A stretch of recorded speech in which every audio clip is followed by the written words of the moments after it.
Tüm dünyaya sesimizi haykıracağız. Ama tüm dünyada biliyoruz ki Filistin'e, Gazze'ye yardımcı olabilecek en kuvvetli güç Allah Azze ve Celle. Dolayısıyla Rabbimize niyazımıza birazdan başlayacağız.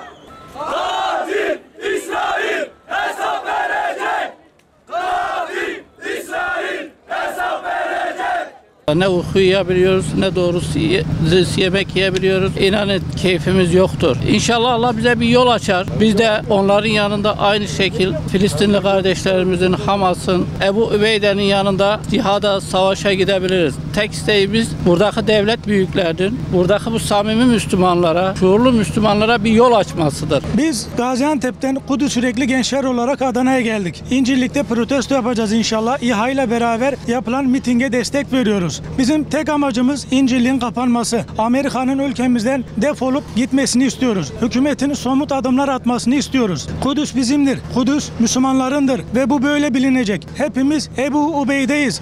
Biz de Filistin'in abisiyiz. Filistin'e sahip çıkacağız. Gazze'ye sahip çıkacağız. Kassam Tugaylarına sahip çıkacağız Allah'ın izniyle. Hükümetin gerekirse Mehmetçiği Libya'ya gönderdiği gibi, Suriye'ye gönderdiği gibi Gazze'ye de Filistin'e göndermesini istiyoruz. Gitmeyeceklerse bize yol açsınlar. Biz gitmek istiyoruz Allah'ın izniyle. İncirlik kapansın! İncirlik kapansın! Şu anda burada olmamızın sebebi yanı başımızda sol tarafımızda bulunan, bizim içimizde olan, İsrail'e her gün bomba atılan ve onun arkasında olan büyük şeytan Amerika'nın karşısında olduğumuzu, bizim cennet vatanımızda onların yeri olmadığını istemediğimizi bildirmek, onların yüzüne haykırmak için buradayız.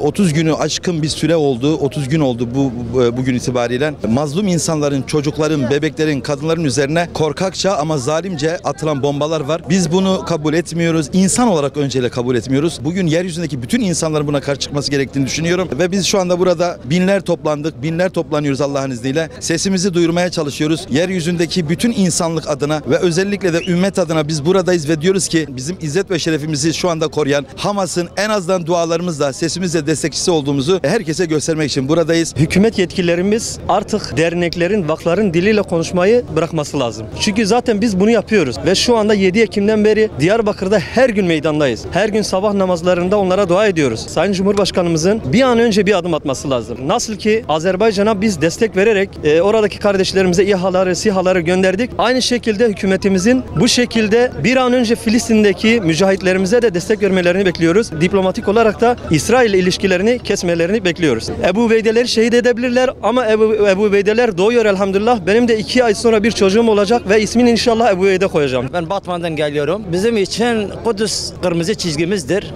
Vazgeçilmez bir yerdir. Bugün Siyonistler haksız yere orayı işgal ettiler. Bugün hak batı savaşıdır. Biz kendi sorunumuzu yerine getirmek için biz meydanlardayız. Bizim için malımız, canımız, evladımız, iyalimiz. Biz bu davadan vazgeçmeyiz. Devamlı Filistin yanındayız. Hamas'a selam, direnişe devam. Filistin'de mücadele eden kardeşlerimiz sadece bir Filistin adına değil, ümmet adına savaşıyorlar. Dolayısıyla bizim de bütün bir ümmet olarak kimin elinden ne geliyorsa yapması gerekir. Biz Zonguldak madenci olarak buradayız. Mazlum Filistin halkının yanında olmak, dünyanın 800 noktasında üssü bulunan Amerika'ya dur demek. Artık dünya devletlerinin harekete geçmesini sağlayabilmek için bu harekatın içinde geldik. Biz Allah rızası için gelmişik, kardeşlerimizin için gelmişik. Biz o kardeşlerimize eğer sahip çıkamazsak biz o dünyada hesabı Allah'a zor veririz. Çünkü onlar bizim çocuklarımız olsaydı biz ne yapardık? Onların her şeyini boykot yapmamız gerekir.